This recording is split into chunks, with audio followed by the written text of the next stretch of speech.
주요 7개국 G7 정상회의에 참석하기 위해서 오늘 오후 출국한 이재명 대통령이 우리 시각으로 내일 새벽 캐나다에 도착합니다. 1박 3일간의 빡빡한 일정이 첫날부터 숨가쁘게 이어질 텐데요. 캐나다 현지에 먼저 나가 있는 YTN 취재기자 연결합니다. 강진원 기자. 네, 캐나다 캘거리 국제공항 근처에 나와 있습니다. 네, 오늘 오후 출국한 이재명 대통령이 우리 시각으로 내일 새벽 그곳을 통해서 캐나다에 입국하게 되는 건가요? 네, 제가 있는 캐나다 캘거리의 현재 시각은 16일 오전 9시가 채 안 됐습니다. 이재명 대통령은 우리 시각으로 내일 새벽, 이곳 시각으로는 16일 오후 캘거리 국제공항에 도착할 것으로 보입니다. G7 회의에 참석하는 주요국 정상들의 전용기도 이곳에 내렸기 때문입니다. G7 회의에 참석하는 주요국 정상들의 전용기 이곳에 내렸는데 정상회의 장소는 캘거리에서 100km가량 떨어진 카나나스키스라는 휴양지에 있습니다. 각국 정상들의 전용기가 이착륙할 수 있는 가장 가까운 대형 국제공항이 바로 이곳인 겁니다. 아직은 이른 시각이라 썰렁한 모습입니다. 하지만 낮에는 주요 정상들의 전용기를 보려고 적지 않은 사람들이 모이는 걸 확인할 수 있었습니다. 이 대통령이 한국 시각으로 내일 새벽, 이곳 시각으로 16일 오후 캘거리에 도착하면 바로 빽빽한 첫날 시간표가 돌아갑니다. 우리와 함께 초대된 다른 나라 정상들과 양자회담이 잇따라 열립니다.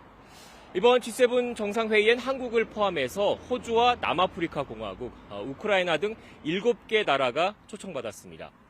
주요 7개국인 G7 회원국에 앞서서 이들 나라 정상 가운데 일부와 양국 간 현안 등을 논의할 것으로 전망됩니다. 이 대통령의 이번 해외 방문에는 김혜경 여사도 동행했습니다. 캐나다 측이 주재하는 공식 일정에 참가합니다. 네, 이른바 빅데이는 이 대통령의 캐나다 방문 이틀째 날이죠.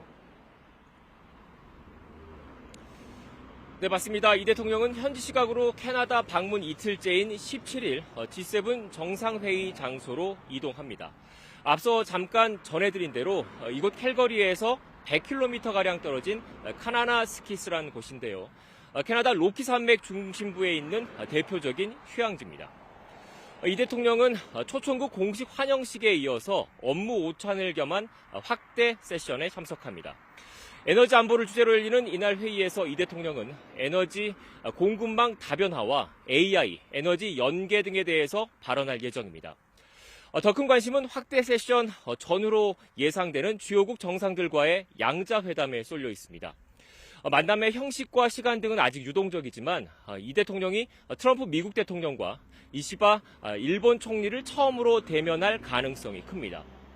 미국과는 관세 협상과 방위비 분담금, 북핵 문제 등 여러 현안이 산적해 있고요. 올해 한일 수교 60주년을 맞은 일본과는 과거사 문제 해결과 미래지향적 한일 관계 정립 등이 숙제로 남아 있습니다. 대통령실은 이번 G7 정상회의가 비상계엄 사태 이후 6개월여간 멈춰있던 정상외교의 복원을 의미한다고 평가했습니다.